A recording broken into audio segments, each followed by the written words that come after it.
Vidio jedan zavoleo zvezdu, videvši je sa dna okeana, kako sjajna, lepa i visoka, trepće dole blago nasmejana.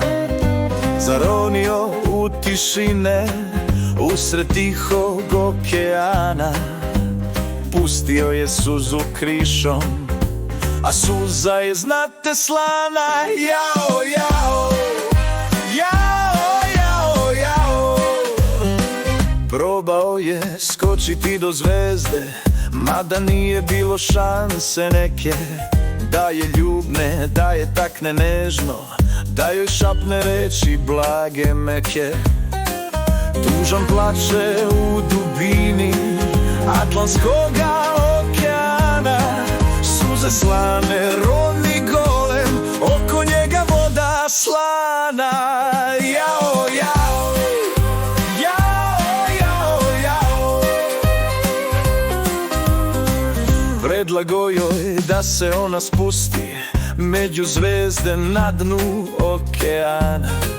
Probo besan da je sruši repom, stoji zvezda kao zakovana.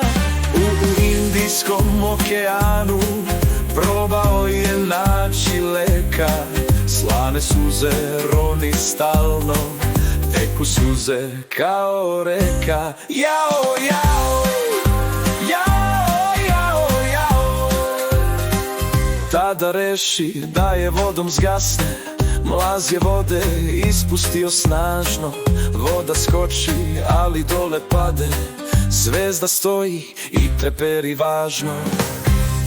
Do severnog okeana smišljao je šta da radi, a dok plače santom leda, uzavrelo srce hladi.